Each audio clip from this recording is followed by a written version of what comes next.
మూక పంచసతికి ఎంతో ప్రత్యేకత ఉంది అని అంటారు. దీన్ని ఎవరు రచించారు?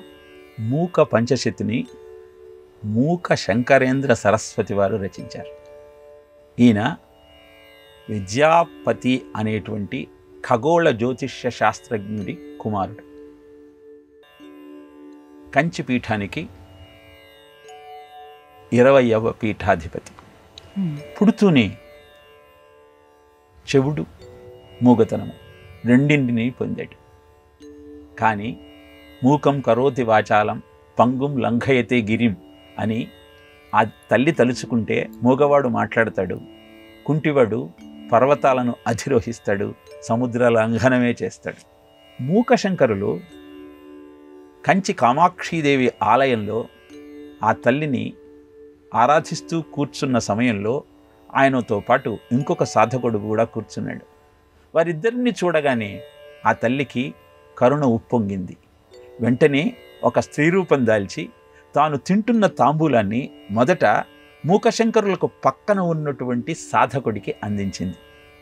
ఎంగిలి అంటూ ఆ సాధకుడు ఆ ఉచ్చిష్టాన్ని పక్కకు పెట్టాడు.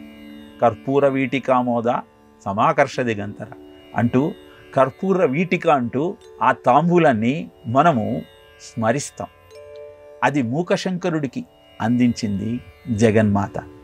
స్వీకరించిన మరుక్షణం మూకశంకరులు ఆ తల్లి మీద అనర్గళంగా 500 పద్యాలను స్తుతించారు.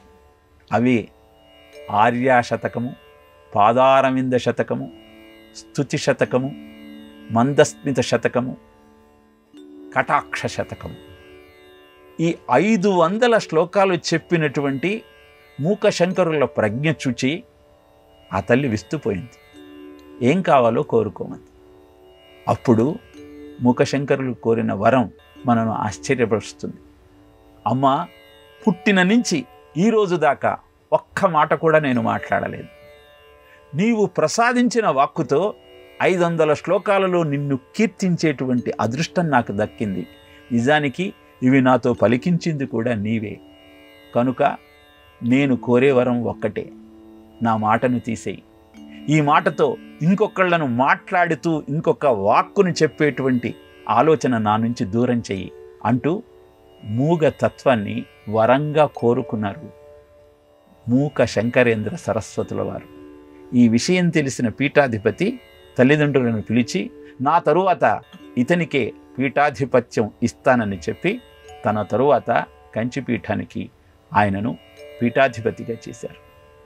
ఆర్యాశతకములో శిశువు ఏ విధంగానైతే తల్లిని ఆరాధిస్తాడో అలా భక్త శిశువును లలితాంబకతో అన్వయిస్తూ 100 శ్లోకాల రచన చేశాడు.